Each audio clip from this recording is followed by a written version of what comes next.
আপনি কাঞ্চন বাজারে একটা জামা কলা খাচ্ছিলেন, জট কলা। কি কলা? জট কলা, বুঝেন? যমজ কলা, একসঙ্গে দুইটা থাকে।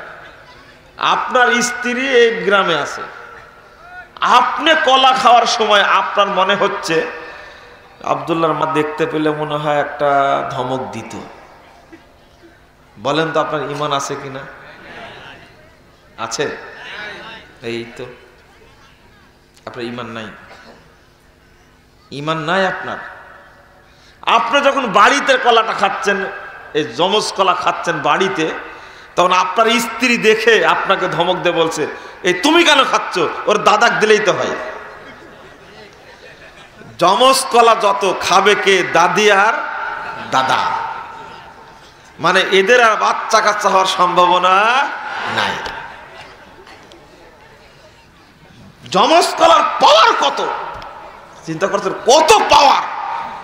কোন কোন লোকের, কোন কোন মহিলার এই 40-50 বছর যাবৎ গু গোবর ইত্যাদি খেয়ে তাই একটা সন্তান বের করতে পারছে না, জামা কলা নাকি 2টা সন্তান বের করবে। চিন্তা করতে পেরেছেন? একটু ভেবে দেখেছেন আপনি কত পাওয়ারফুল জামা কলা? যার সন্তান হয় না ওকে যা সমস্ত জামা কলা, যমজ কলা এক জায়গায় করে ওর মধ্যে ওকে বসা রাখা উচিত, দেখে একটা সন্তান হয় কিনা ওর। দেখি ওর কত পাওয়ার আগে দেখার দরকার। আপনারা সাধারণ জামা কলার প্রতি যদি আপনার এই বিশ্বাস থাকে, তাহলে আপনার ঈমান আছে? কোথায় আবু বকর সাথে তুলনা করছেন আপনি?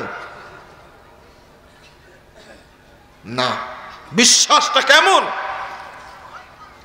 ঈমানটা কেমন হতে হবে? কোরআন এবং সুন্নাহকে আপনি কতটুকু বিশ্বাস করলেন? আশহাদু আল্লা ইলাহা ইল্লাল্লাহ ওয়া আশহাদু আন্না মুহাম্মাদান আবদুহু ওয়া রাসূলুহু, এর দ্বারা আপনি কি বুঝেছেন? অর্থ বুঝেছেন কি? আমি সাক্ষ্য প্রদান করছি যে আল্লাহ ছাড়া প্রকৃত কোনো মাবুদ নেই, এবং আমি সাক্ষ্য প্রদান করছি যে মুহাম্মদ সাল্লাল্লাহু আলাইহি ওয়াসাল্লাম আল্লাহর বান্দা এবং রাসূল। এটাই তো বুঝেছেন। এটা তো অর্থ হলো, বুঝলেন কি? লা ইলাহা ইল্লাল্লাহ যখন বললেন তখন এর অর্থ হবে তাতুহু ফিমা আমর,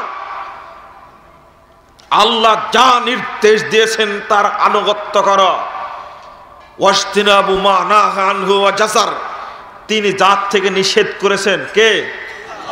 আল্লাহ যে সমস্ত বিষয় থেকে নিষেধ করেছেন, বিরত থাকতে বলেছেন, তার থেকে বিরত থাকার নাম হলো লা ইলাহা ইল্লাল্লাহ ওয়া আশহাদু আন্না মুহাম্মাদান আবদুহু ওয়া রাসূলুহু। এর অর্থ দ্বারা কি বুঝেছেন? তাসদীকুহু ফিমা আখবার, এর অর্থ হলো, এর বুঝতে হলো, এর ব্যাখ্যাটা হলো ওয়া আশহাদু আন্না মুহাম্মাদান আবদুহু ওয়া রাসূলুহু, এই শব্দের ব্যাখ্যা হলো তাসদীকুহু ফিমা আখবার, মুহাম্মদ সাল্লাল্লাহু আলাইহি সাল্লাম যা খবর দিয়েছেন তাকে সত্যায়ন করা।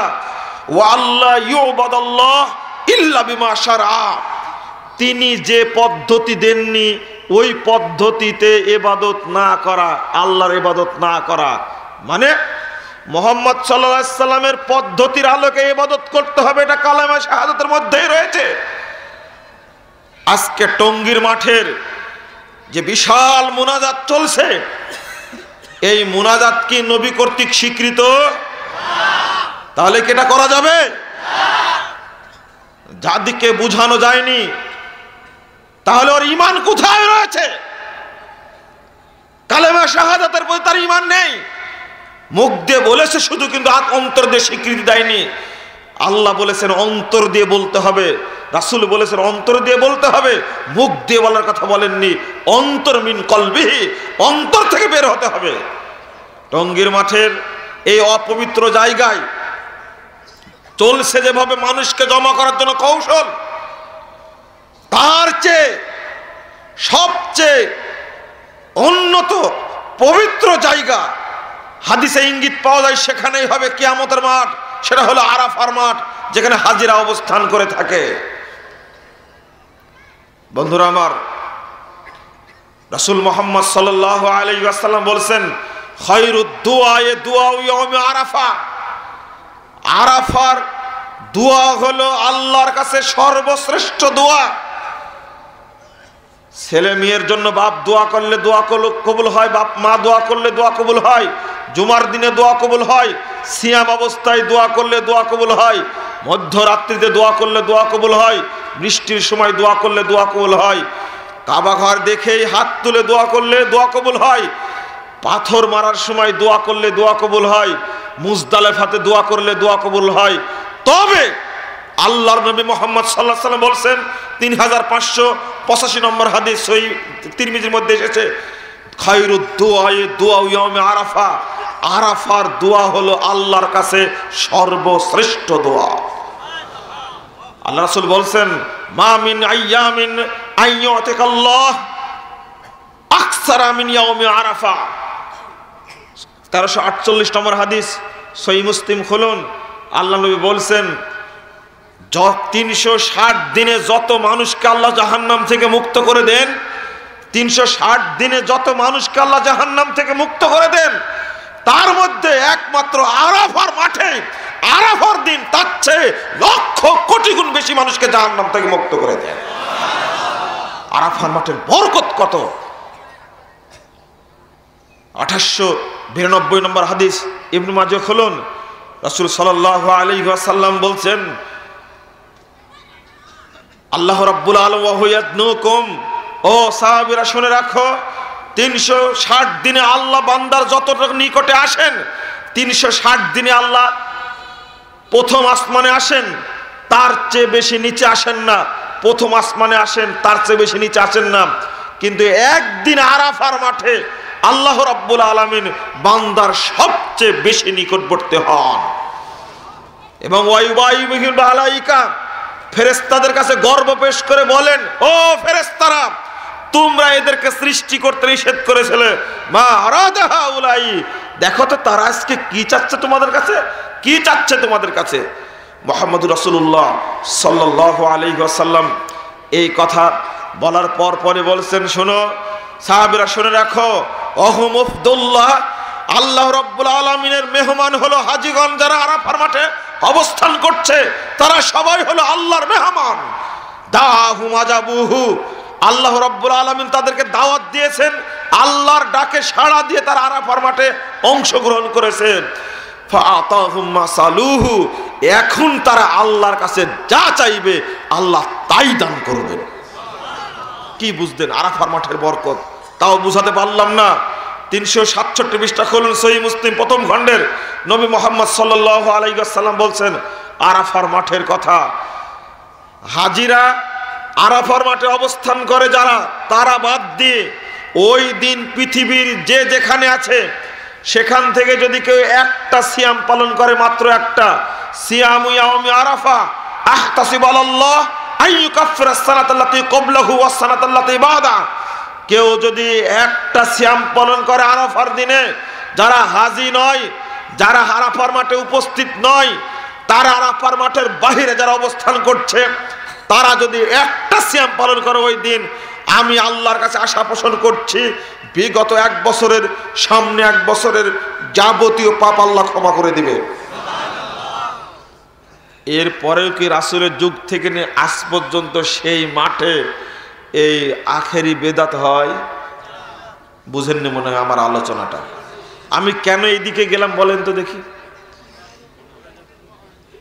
আপনি রাসূলের পদ্ধতি ছাড়া অন্য কোনো পদ্ধতিতে ইবাদত করার নাম ঈমান নয়। রাসূল সাল্লাল্লাহু আলাইহি ওয়াসাল্লাম যে পদ্ধতি দিয়েছেন ওই পদ্ধতিতে ইবাদত করার নাম হলো আল্লাহ রাসূলের প্রতি ঈমান আনা। কথা কি বুঝতে পেরেছেন? তাসদীকুহু ফীমা আখবার, প্রথম শব্দের অর্থ বুঝ দিয়েছি, মুহাম্মদ যা খবর দিয়েছেন তাকে মূল্যায়ন করা, তাকে সত্যায়ন করা, সঙ্গে সঙ্গে মেনে নেওয়া, এর নামে হলো ঈমান। সঙ্গে সঙ্গে মেনে নেওয়া মানে আশ্চর্য হবেন, হতবাক হবেন, হতবাক হবেন। 2090 নম্বর হাদিস সহিহ মুসলিমের মধ্যে এসেছে, নবী মুহাম্মদ সাল্লাল্লাহু আলাইহি সাল্লাম একদিন একটা যুবক ছেলের হাত থেকে আংটি, স্বর্ণের আংটি ফেলে দিলেন, ছুঁড়ে ফেলে দিলেন, হাতে দেখেই খুলে ফেলে দিলেন, দিয়েই চলে গেলেন। লোকজন বলছেন খুদহা ওয়ান্তাফি বিহি, ওই ছেলেটি তুমি এটা নাও, নিয়ে এর দ্বারা তুমি উপকার পাও, তুমি ব্যবহার না করো, তোমার স্ত্রীকে মালা তৈরি করে দিও, কানের দুল তৈরি করে দিও, বা বিক্রি করে তুমি অর্থ করো। সাহাবী যুবক ছেলে কি বলছে জানেন? লা আখুযুহা মা তারাহা রাসূলুল্লাহ সাল্লাল্লাহু আলাইহি সাল্লাম। অসম্ভব, যে জিনিসটা আল্লাহর নবী আমার হাত থেকে ফেলে দিয়েছেন আমি ওইটা হাত দ্বারা স্পর্শ করব না। এটা ঈমান, এর নাম ঈমান। তাসদীকুহু ফীমা আখবার।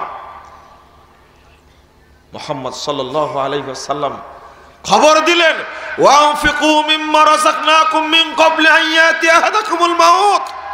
সূরা মুনাফিকুন 10 নম্বর আয়াত। যখন আয়াত নাজিল হয়ে গেল, তোমাদেরকে যা রুজি দিয়েছি তার থেকে তোমরা খরচ করো, কিন্তু টাকা নাই।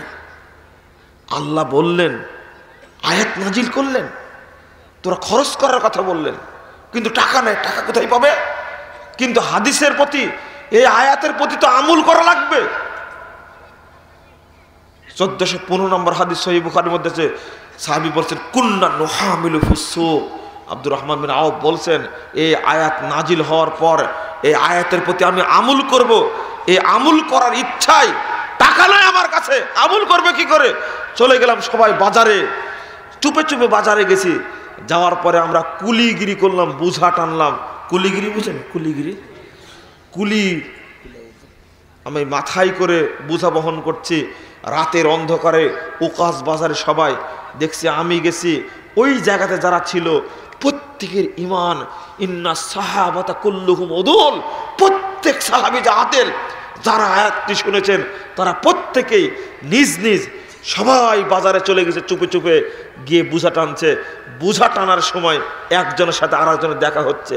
কেন টানতে গিয়েছিল? এখান থেকে বুঝা টেনে যে অর্থটা সংগ্রহ করেছে এই আয়াতের উপরে আমল করার জন্য পরের দিন সকালে রাসূলের কাছে এসে জমা দিয়ে দিয়েছে। এর নাম হলো ঈমান।